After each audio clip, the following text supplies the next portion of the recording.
Hello and welcome to Scary Town, the Goosebumps and Fear Street review show. I'm your host, Nightmare Nemo, and this week we're going back to Horrorland with Say Cheese and Die Screaming.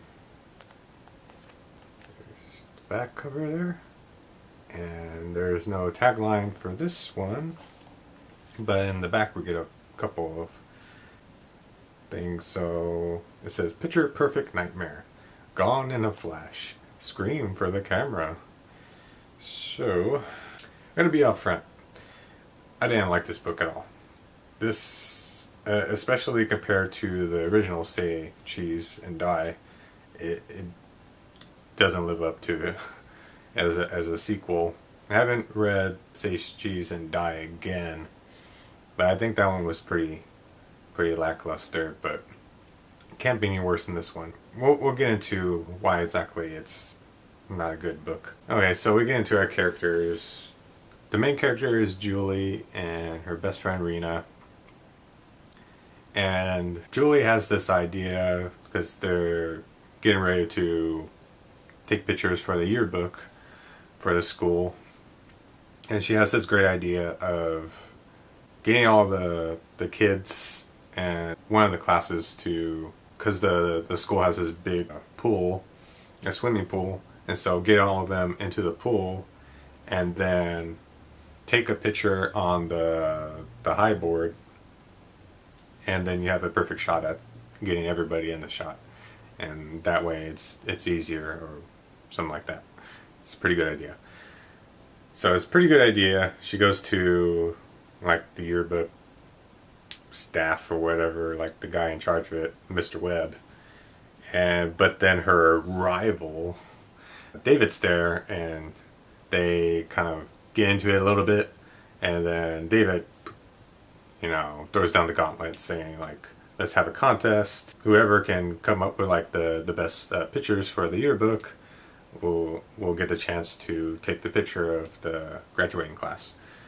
And so they have a week to do that.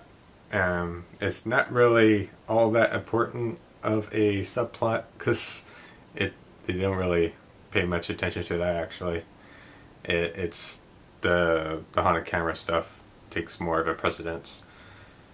So I will give the story this, fitting in that Julie and David are competing photographers for the school, and that is such an easy tie-in for the haunted camera that they enjoy taking pictures and stuff. So that's a pretty good way to frame the story with these characters. Everything's going fine. Rena and Julie are bicycling, and they go into a neighborhood that they never actually been before because apparently they've gone too far out of their comfort zone. And they find a garage sale, and there's the haunted camera there. And then when Julie goes over to ask like, well, how much is the camera, the lady that's like in charge of the garage sale just like starts freaking out like, no, you can't have it, it's crazy. And then I'm guessing her daughter approaches her later, whispers in her ear saying like, you want the camera, just take it. And then it's probably the only creepy scene in the whole entire book, but it has this where like Julie's like, okay, I'm gonna leave, and then she's bicycling off, and then she waves back at the little girl, and the little girl's just standing there, like doesn't wave back, and just like emotionless. And I feel like there could have been something more with that, and it kind of, I won't spoil it, but it feels like there was going to be something more to that with this little girl, but it doesn't follow up with that, and it's kind of a shame. So now she has the haunted camera, and if you're not familiar with the haunted camera, is this like kind of like a rectangular box, and it's one of those self-developing cameras where it spits out the photo. The thing is, there's no markings on it. There's no way to open it, and it's completely indestructible. And it has the properties of whoever's the subject of the picture, something bad happens to them. But in this, unlike the original, where they took pictures of things and people, and it would take longer for whatever bad thing that was shown in the picture to actually happen in real time. But in this, it's like within like maybe like a minute or two, the bad thing that was shown in the picture happens, and so just speed that up for it. I feel like it could kind of work as a sequel, but it just doesn't really pan out, because the great thing about the original story was there was enough time between taking the picture and then seeing like, oh my god, this horrible thing is going to happen to this person, and maybe we can find a way to prevent it. But in this, what happens in the picture in real time happens so fast, there's really no way to prevent it, except for the very last picture that's taken, and it leads into the end of the story. So it's just bad in that, and at least I will give the story this: it does come up with the way around the whole, if you discover the camera doing these horrible things, you want to just get rid of it, and they try to do that in this as well. But what they succeed in this is a better way for the camera to be used again after they're trying to get rid of it. It's a better reason than in the original. It was just like, let's just take me pictures with the haunted camera. It could be fun or whatever. It's really stupid. But in this, it's taken out of Julie's hands, and her rival David has it and thinks it would be kind of cool to use it because he doesn't know anything about the camera. So it's a better reason, so I'll give the story that.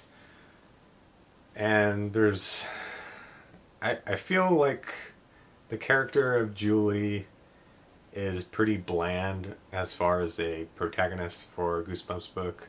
I don't really care about her, and there's also no real antagonist for the book other than the haunted camera, which is pretty weak in itself, because it's indestructible and stuff, but you still need to actually take pictures with it in order for something bad to happen. So if you don't want anything bad to happen, just don't do anything with it.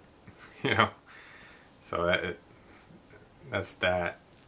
And I guess they're trying to frame David as kind of this rival, but in the end, he kind of helps Julie out, and so that doesn't really go anywhere. And there's these two girls who are the Sneer sisters, who are Becca and Greta, and they could have been good antagonists for the story, but they're really just side characters and just kind of there. They don't really do all that much, and it just doesn't go anywhere. And then Julie has this little brother, Sammy, who is just kind of just fills in the role of annoying little brother, or the annoying younger sibling that's just gets in the way. And there's that, and it's just disappointing because the pacing is pretty fast paced, but there's nothing really interesting that really goes on. And the thing is, there's some kind of gruesome stuff that happens with the haunted camera and when it affects people, but it doesn't feel like there's enough impact there. It just, because the story is moving so fast, there's not enough time to just let something sit and develop, and like you realize, okay, this is I feel terrible for doing this, because Julie takes a picture of Rena and it causes her eyes to glow red and start burning like intensely for like an extended period of time, for like maybe 1 or 2 days.